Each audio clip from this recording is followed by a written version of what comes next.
जब संपूर्ण वैभव होते हुए भी प्रभु श्री राम का मन व्याकुल था, तब गुरु वशिष्ठ के ज्ञान ने उन्हें विषाद से बाहर निकाला।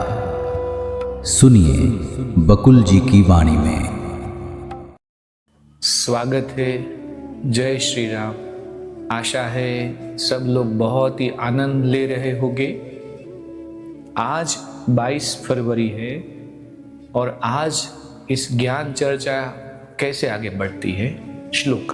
दीर्घम स्वप्नम इदम विश्वम विद्यहंतादि संयुतम अत्रान्ये स्वप्न पुरुषा यथा सत्यस्तथा शृणु। अर्थ है, अहम भावना और कल्पनावश जिन पदार्थों को वास्तविक समझ लिया जाता है वे वस्तुतः स्वप्निल पदार्थ है। वशिष्ठ ने आगे कहा, उन दोनों स्त्रियों ने देवियों की तरह राजा के कक्ष में प्रवेश किया। वे चंद्रमा की तरह प्रकाशमान थी। सरस्वती ने राजा के मंत्री से पूछा कि यह राजा कौन है? तो मंत्री ने उत्तर दिया कि ये राजा विदुरथ है। तब सरस्वती ने राजा के सिर पर हाथ रखा और उसे आशीर्वाद दिया। सरस्वती ने राजा को इस बात के लिए प्रेरित किया कि वे अपने विगत जन्मों का स्मरण करें, मतलब पिछले जन्मों का। तत्क्षण राजा को सब याद हो गया और उसने सरस्वती से पूछा, मैं तो अभी कल ही मरा हूँ, परंतु ऐसा लगता है कि पिछले 70 वर्षों से मैं इस वर्तमान रूप में हूँ। जो लीला को जो प्रश्न हुआ था वही विदुरथ को भी हुआ। सरस्वती ने उत्तर दिया, तुम्हारी मृत्यु के क्षण में और मृत्यु के स्थल पर जो सब घटा वह तुम सब यहीं देख रहे हो। यह सब वहां घटा जहां महर्षि वशिष्ठ रहते थे, अर्थात पर्वतीय प्रदेश के एक गांव में। यह उनका संसार है और उसी संसार में राजा पद्म का भी संसार है और उसी में इस समय तुम स्थित हो। एक ही है तीनों का। इसमें रहते हुए तुम सोचते हो ये मेरे संबंधी है, ये मेरी प्रजा है, ये मेरे मंत्री है और ये मेरे शत्रु है। तुम सोचते हो कि मैं शासन करने वाला राजा हूं। तुम धर्म कर्म में भी लगे हो। तुम यह भी सोचते हो कि मैं अपने शत्रुओं से लड़ रहा हूं और उनसे लड़ते हुए हार भी गया हूं। वास्तव में न तुम जन्म ही लेते हो और न मरते ही हो। ज्ञानी व्यक्ति के लिए असीम चेतना के अतिरिक्त कुछ है ही नहीं और इसमें मैं हूं ये है कि अवधारणा है ही नहीं। इतनी चर्चा होते होते सायंकाल उपस्थित हो गया, सभा विसर्जित हो गई।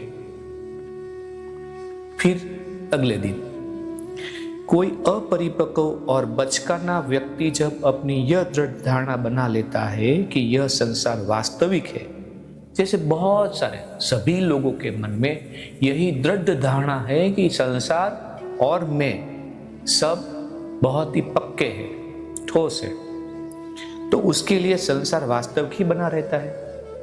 जो महलों, हाथियों और नगरों की महिमा देखता है वह असीम चेतना को नहीं देख सकता। जो भौतिक वस्तुओं में ही अपना सुख ढूंढते हैं और वो ही सब कुछ समझते हैं, तो उनको चेतना की बात कहाँ से समझ में आएगी। मात्र चेतना ही सत्य है। ब्रह्मांड तो दीर्घकालिक स्वप्न है, जैसे हमारा सपना होता है। वैज्ञानिकों ने ये भी साबित कर दिया कि सपना चाहे कितना भी लंबा क्यों ना हो, उसमें पूरा जीवन क्यों ना जी ले, उसकी लेंथ जो है वो 2 से 2.5 मिनट की ही होती है। तो सपन में जब होते हैं तो पूरी जिंदगी दिखती है, लेकिन जब जाग जाते हैं तो सपना सपना है। इसी तरह से ये ब्रह्मांड जो है वो दीर्घकालिक स्वप्न है। अहम भावना और कल्पनावश जिन पदार्थों को वास्तविक समझ लिया जाता है वे वस्तुतः स्वप्निल पदार्थ ही है। एकमात्र वास्तविकता असीम चेतना ही है जो सर्वव्यापक, शुद्ध, शांत तथा सर्वशक्तिमान है और जिसकी काया अखंड चेतना है। इस दृष्टि से वह कोई पदार्थ नहीं है, अतः उसे जाना भी नहीं जा सकता। वह अज्ञेय है, क्योंकि पदार्थ को जान सकते हैं, पदार्थ ही नहीं है, हम उसे कैसे जान सकते हैं। यह चेतना जहां भी और जिस रूप में भी प्रकट होती है वह वही चेतना रहती है, क्योंकि उसका अधः स्तर यानी कि निचली तह सत है, इसलिए उसके ऊपर जो भी स्थित है वह सत रूप प्राप्त कर रहा है। बोल रहे हैं चेतना का सबसे नीचे का स्तर भी एकदम सत है, तो फिर उनके ऊपर का जितने भी स्तर हो गए वो भी तो सत ही होगा। ऐसा अधः स्तर के फलस्वरूप संभव है।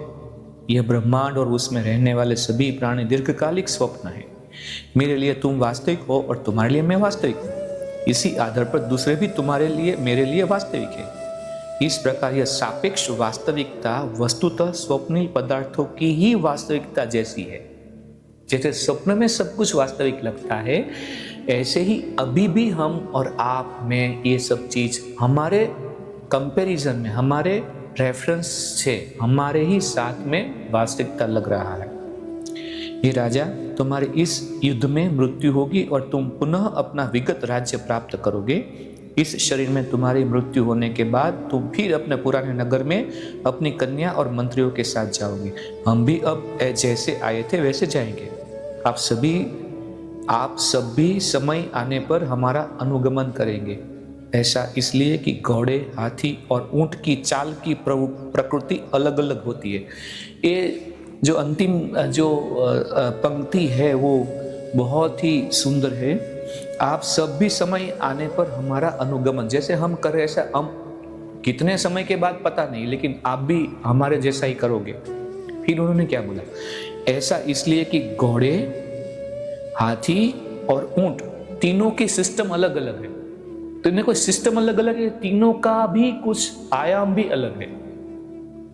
दिखते हैं एक जैसे प्राणी ही है, लेकिन आयाम अलग है, मनुष्य का भी अलग है। तो उनकी चाल की प्रकृति अलग अलग होती है। तो आज के दिन को यहाँ पे विराम करते हैं। इस ज्ञान वाणी को आगे बढ़ाएंगे कल।